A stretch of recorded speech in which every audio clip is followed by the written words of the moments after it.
Hai, Assalamualaikum dan selamat sejahtera. Selamat datang ke channel kami, Inky semua. Dan kali ni tak ada konten misteri, mistik, seram, jenayah dan seumpamanya. Kisahnya aku nampak satu video pasal seorang pakcik ni yang bagi bantuan dekat orang ramai dekat Sabah untuk aku. And mula-mula aku tak ada rasa tak komen apa-apa pasal pakcik ni, tapi selepas video pertama dia tu mendapat kecaman, video yang aku tengok awal tu, and then dia keluarkan video lagi satu membalas balik kecaman yang dia terima lah. So selepas aku tengok video kedua tu, aku rasa macam aku ni bukanlah pandai, cuma ni aku rasa aku nak bagi pandangan aku terpulang lah kat korang, nak terima macam mana. Cuma ni itu sekadar pandangan aku lah. Tapi apa-apa pun, untuk pada yang tak tahu, jom kita saksikan video pertama dan kemudian video yang kedua yang dibalas balik kecaman tu oleh pakcik tu. So jom.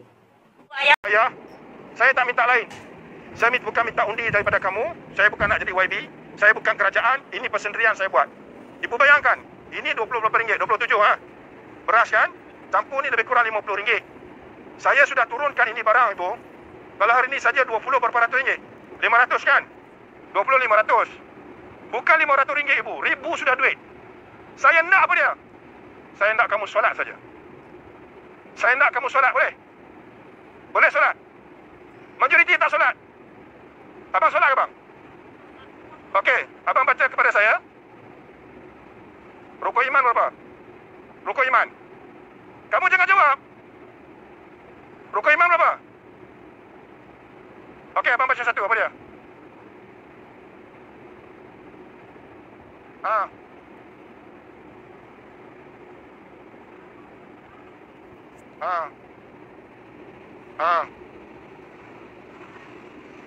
Abang tak lepas.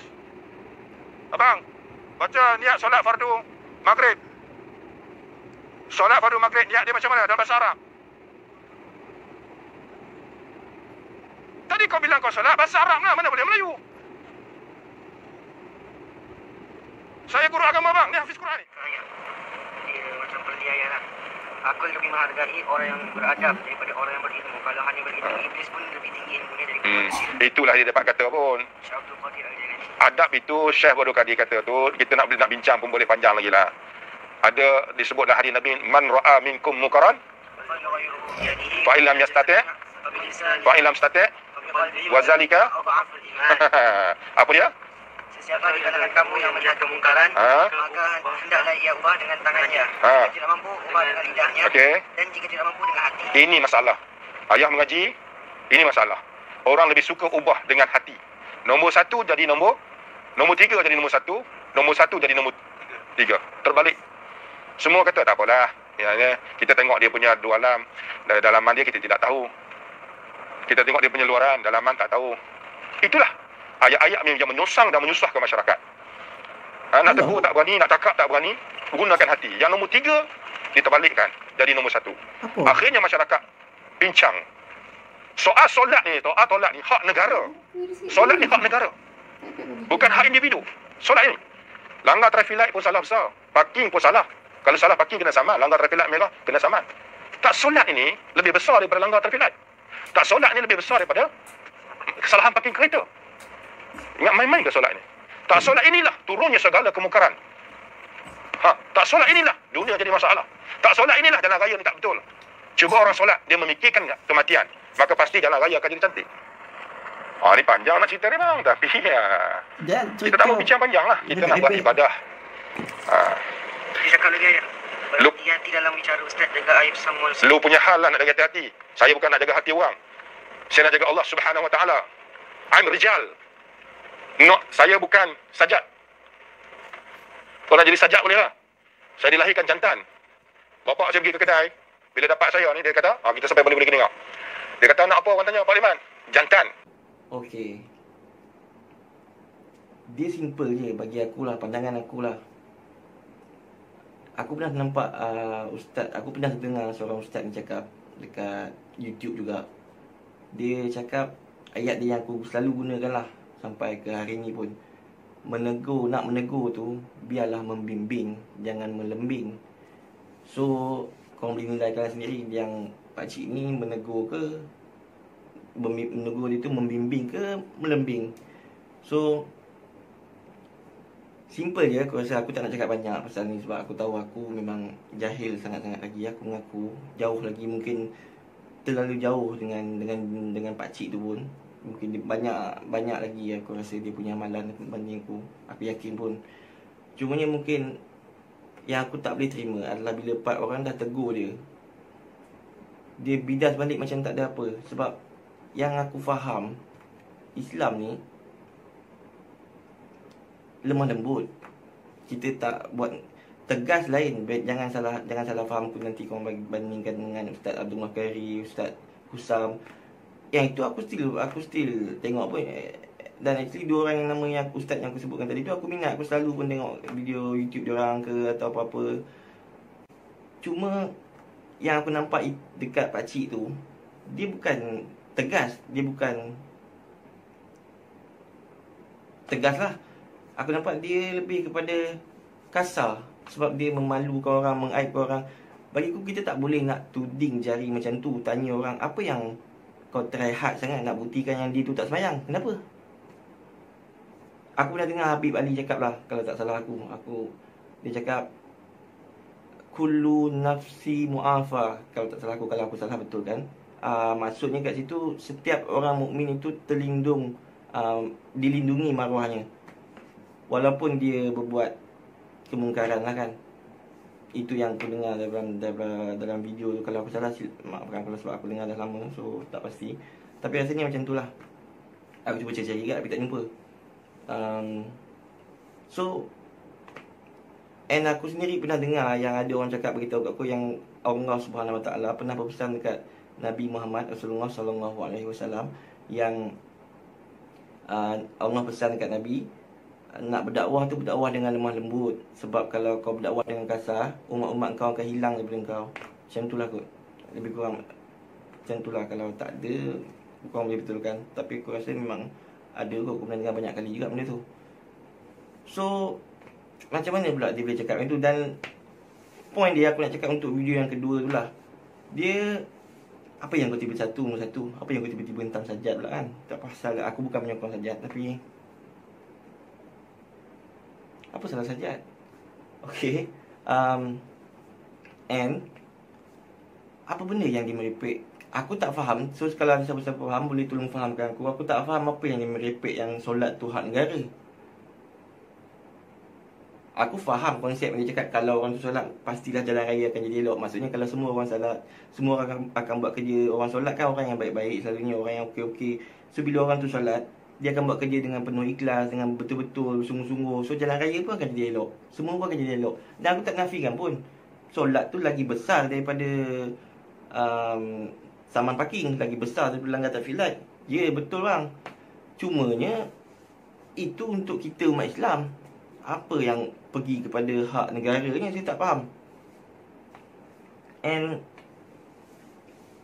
dalam video first tu pun saya nak tahu juga, kalau aku tak pasti, tapi betul ke tak boleh niat dalam bahasa Melayu? Yang bab-bab agama tu mungkin korang boleh research sendiri. Mungkin ada yang tak betul daripada aku, tapi pandangan aku macam ni lah. Kalau simpelnya, basic ni macam ni. Kalau aku ada kat situ, ini kalau aku rasa aku akan pusing, aku belah air kot. Biar aku tak payah ambil pun tak apa kau punya demo tu. So aku dah tak dengar dah bab kau nak cakap tolong solat semua. Kau boleh nak minta tolong solat tu, tapi kau jangan tuding jari tu. Actually bila sampai masa dia cakap saya minta solat je, aku dah rasa macam bagus sangat lah. Dan bila dia tuding jari dekat orang, tanya, lepas tu kau macam try hard sangat nak buktikan kau tak salat. Kau nak cakap apa? Kau jangan solat. Macam tu. Bagi aku tu tak sepatutnya berlaku lah, kan? Dan aku okey, mungkin dia kilaf masa tu, dia tengah marah, mungkin ada something yang buatkan dia marah masa tu. Aku tak nak komen isu pasal tu. Tapi bila orang dah cakap dekat dia, dan baju pun dia pakai baju berlainan, maksudnya dah hari yang berbeza. Bila orang dah tegur macam itu, dia boleh terus lu buat. Minta maaf lah, tapi kalau aku dah tak ada respect kot untuk orang-orang yang macam tu. Sebab bagi aku dia memalukan agama Islam sendiri lah. Dan dia post, and last kali lah.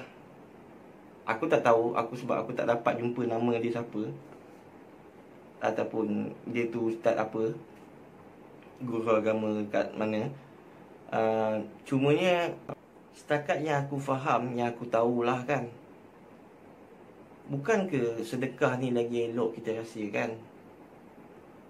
Bagi tangan kanan, biar tangan kiri tu pun tak tahu pun tak apa. So Aku tahulah kalau macam orang politik atau siapa-siapa yang nama-nama lain yang macam artis-artis sedekah, mungkin dia orang bercakap dia orang tak tahu, dia orang khilaf. Tapi kau ustaz kan, kau guru agama kan, so motif kau post macam tu dan kau malukan orang dalam video tu. Kenapa kau nak post? Nasib baiklah zaman sekarang ni kita pakai mask, so orang tak cam sangatlah muka. Macam aku cakap awal tadi, aku tak nak ulas panjang lah sangat pasal benda ni, sebab aku pun sangat-sangat jahil dalam isu-isu ni. Aku bukan orang yang layak pun untuk bercakap. Cuma ni aku bagi pandangan aku dan korang boleh nilaikan sendiri. Betul ke tidak ke, terpulang lah. Tapi aku rasa aku stick dengan pandangan aku yang ni. Cuma mungkin kalau ada hujah-hujah yang boleh nak bagi tahu aku yang apa yang aku cakap ni salah, apa yang aku suarakan ni salah, dan korang bolehlah komen kat bawah, dan InsyaAllah aku akan baca. Dan kalau korang betul, aku akan iakan lah. Aku bukan jenis someone yang nak menafikan kebenaran. So macam biasa, kalau korang berminat dengan konten macam ni, korang mungkin boleh usah YouTuber lain. Sebab aku akan kurang buat komen, aku akan kurang buat video pasal isu viral ni. Dan kalau korang berminat dengan konten-konten seperti misteri, mistik, seram, jenayah dan seumpamanya, korang boleh subscribe ke channel kita orang. Dan kita akan cuba post video terbaru tiap-tiap minggu. Untuk minggu ni aku minta maaf sebab delay sikit. Tapi aku akan cuba post secepat mungkin dalam proses. So itu sahaja daripada aku. Aku minta maaf kalau ada yang terkasar bahasa atau kat mana-mana. Dan akhir kata, aku tinggalkan korang dengan kata-kata daripada seorang ulama terkenal dalam bidang sains fiqh kalau aku tak salah, yang bernama Syekh Utsaimin, ataupun lebih nama sebenar beliau adalah Syekh Muhammad bin Saleh Al-Utsaimin. So itu saja. Assalamualaikum dan selamat sejahtera.